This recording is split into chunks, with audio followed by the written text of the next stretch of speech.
சீரியல்களின் full எபிசோடுகளை Sun டிவியில் ஒளிபரப்பான உடனே எக்ஸ்க்ளூசிவாக சன் நெக்ஸ்டில் மட்டும் ஃப்ரீயா பாருங்கள். சந்தோஷ், உங்களை தான் கேட்டுட்டு இருக்கோம். எதுக்காக இப்படி ஒரு முட்டாள்தனமான முடிவு எடுத்தீங்க? நீங்க ரொம்ப நிதானமான ஆளுங்கிறது எனக்கு தெரியும். அப்படி இருக்கும்போது யோசிக்காம எப்படி இப்படி ஒரு விஷயத்த பண்ணீங்க? நீங்க படிச்சவர் தானே சந்தோஷ்? ஏன் இப்படி ஒரு தப்பான வாக்குமூலத்தை கொடுத்தீங்க? ஐயோ சந்தோஷ், ஏதாவது பேசுங்க. இப்படி அமைதியா நின்னா என்ன அர்த்தம்?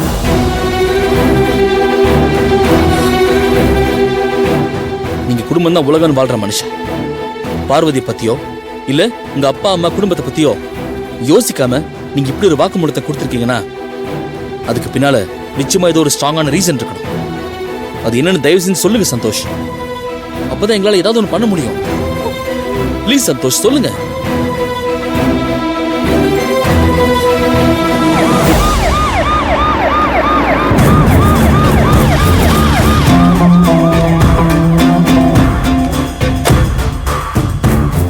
பார்வதி கதறதை நீங்களே பாக்குறீங்கல்ல. உங்க கூட எப்படி எல்லாம் வாழணும்னு கனவு கோட்டையை கட்டி வச்சிருக்காங்க தெரியுமா? அவங்களை இப்படி அம்போன்னு விட்டுற போறீங்களா?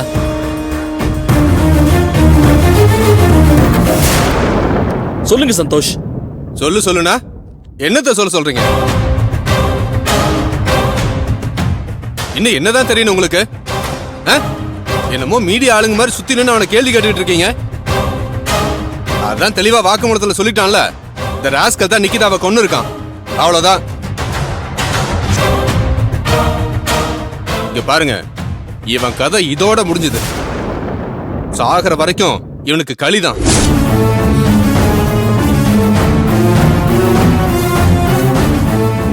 இங்க இன்னும் சும்மா பேசிட்டு இருக்காம எல்லாரும் வெளியில போங்க. ப்ரொசீஜர் படி அவனா நீதிமன்ற காவல வைக்கணும்னு ஆர்டர் போட்டிருக்கு. ஏன் மாமாவை பத்தி எனக்கு நல்லா தெரியும். அவர் இந்த கொலைய பண்ணிருக்கவே மாட்டாரு. இதுக்கு பின்னாடி வேற ஏதோ ஒரு சதி இருக்கு. ஒரு சதியும் இல்ல, எல்லாம் இவனோட விதி. ஒரு பொண்ணை கொலை பண்ணிட்டு இப்படி தண்டனை அனுபவிக்கணுங்கிறது இவனோட விதி. சார், அவர் பொய் சொல்றாரு. சத்தியமா ஒரு நிக்கிதாவை கொண்டு இருக்க மாட்டாரு. அப்போ நீ கொலை பண்ணியா? என்ன?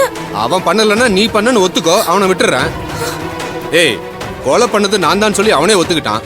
சும்மா வந்து வெறுப்பேத்திக்கிட்டு. அதான் நீ ரிலீஸ் ஆயிட்டல, போய் உன் குடும்பத்தோட சந்தோஷமா இருக்க வேண்டியதானே. அதை விட்டுட்டு இங்க வந்து பேசிட்டு இருக்க. சொல்றேன்ல, கிளம்புங்க, இங்க நிக்காதீங்க.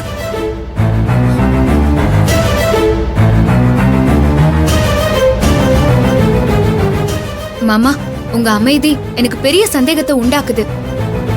கண்டுபிடிக்கிறேன். எதுக்காக நீங்க தப்பான வாக்குமூலம் கொடுத்தீங்கன்னு சீக்கிரமாவே நான் கண்டுபிடிக்கிறேன்.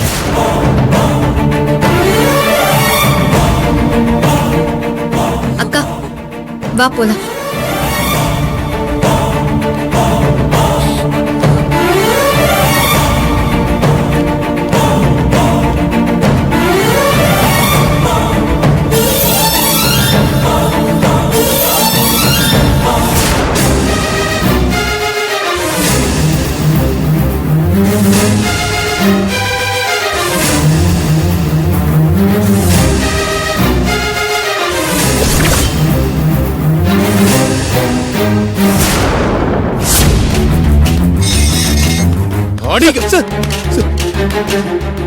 என்னடா பயந்துட்டியா? உனக்கு இருக்கிற பயம் உன் பொண்டாட்டிக்கும் மச்சனிச்சுக்கும் இல்லையடா. உன் பொண்டாட்டியோட தங்கச்சி இருக்கால, நேத்து ராத்திரி வந்து பாப்பா பாப்பா என்ன பேச்சு பேசிட்டு போறா. கமிஷனருங்கிறா, ஐஜிங்கிறா, டிஜிபிங்கிறா, எல்லாத்துக்கும் மேல வேற ஏதோ சொன்னாலே. ஹியூமன் ரைட்ஸ் கமிஷனா? அவ பேசுன பேச்சுக்கு நானே ஒரு நிமிஷம் அப்படியே ஆடிட்டேன்னா பாத்துக்க. அதனால நான் ஒரு முடிவுக்கு வந்துட்டேன். உன்னை இங்கிருந்து அனுப்பிடலான்னு டிசைட் பண்ணிட்டேன். உனக்கு இந்த இடம் வசதி பத்தாது. அதான் பெரிய இடமா சிட்டிலேயே புகழ்பெற்ற ஜெயிலுக்கு அனுப்பி வைக்கலான்னு முடிவு பண்ணிட்டேன். பாவம் நீ எத்தனை நாளைக்கு தான் என்கிட்ட அடி வாங்கியே செத்துக்கிட்டு இருப்ப? உன்னை பார்த்தா எனக்கு ரொம்ப பாவமா இருக்கு. அதனால நீ தான் அந்த நிக்கிதாவை கொலை பண்ணன்னு வாக்குமூலம் கொடுத்துட்டு சேஃபா போய் ஜெயில செட்டில் ஆயிடு. முடியாது சார். நீங்க என்ன வேணாலும் பண்ணுங்க, என்னால முடியாது. என் உயிரே போனாலும் நான் ஒத்துக்க மாட்டேன் சார். நான் அந்த கொலையை பண்ணலையே சார். டேய், எனக்கு தெரியும்டா. உன்னை கொன்னு போட்டா கூட அந்த பொண்ணை கொன்னது நீதான்னு ஒத்துக்கவே மாட்டேன் சார். ஆனா நான் இப்ப சொல்றத நீ செஞ்சுதான் ஆகணும். இல்லன்னா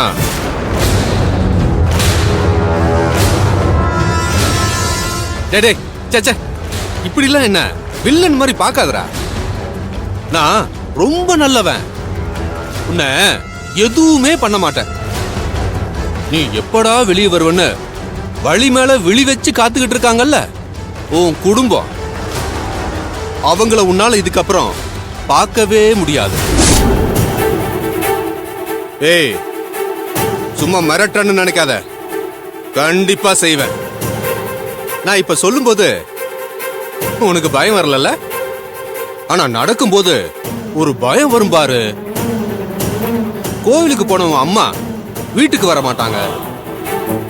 காலேஜுக்கு போனவன் தங்கச்சிய யாரோ கடத்திட்டாங்கன்னு போன் வரும். உங்க அப்பனுக்கு ஆக்சிடென்ட் ஆகும். அப்புறம் உன் பொண்டாட்டிய போதைப் பொருள் கேஸ்ல அரெஸ்ட் பண்ணி உள்ள வைப்பேன்.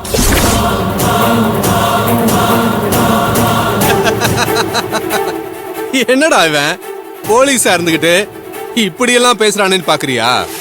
ஊருக்குள்ள நல்ல போலீஸ்லாம் இருக்காங்க, ஆனா நான் வேற ரகம்.